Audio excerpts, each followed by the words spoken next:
أول عدو ليك هي راحتك، أول عدو ليك هي أنتختك، أول عدو ليك هي إن أنت واخد على أنتخة، واخد على الراحة، ومفكر الدنيا هتتغير من حواليك وكنز قارون هيتفتح لك وأنت نايم على السرير.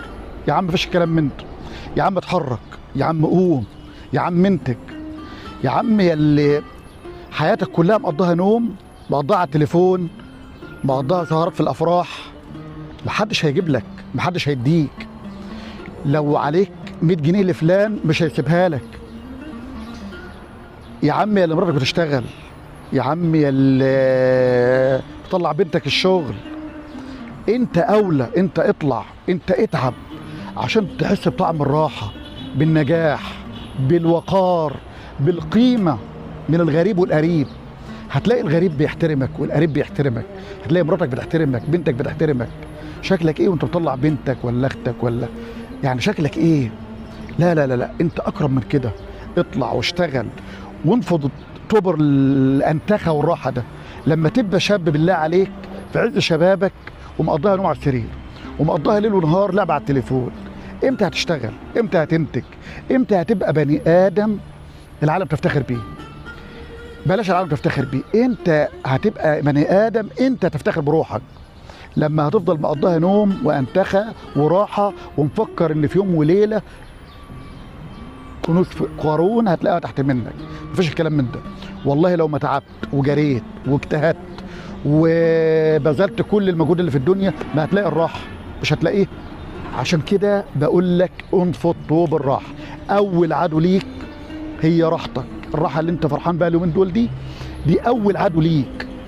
لابد تنفضها، لابد تبعدها، لابد ما تبقاش موجوده في حياتك، عشان انت اولى بالوقت. يعني انت مسؤول عن العمر ده. بني ادم لما يقف بين ايدين ربنا هيسأل عن عمره فيما افناه، عن شبابه.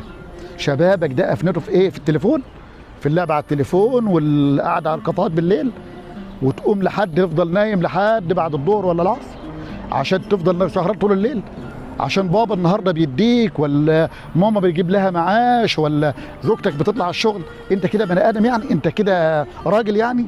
انت كده محترم يعني في عين روحك وفي عين كل اللي حواليك؟ انت بني ادم؟ والله ابدا. لا انت نفسك، مش شرط مراتك ولا بنتك ولا اختك ولا اخوك ولا جيرانك. انت من جواك ما انتش محترم روحك. انت من جواك مهما كان معاك فلوس في جيبك، معاك، لكن في يوم انت من جواك مش هتلاقي الراحه، مش هتلاقي الكرامه. عاوزك توجد الكرامه، عاوزك تطلع وتشتغل وتجيب وتنتج وتدي.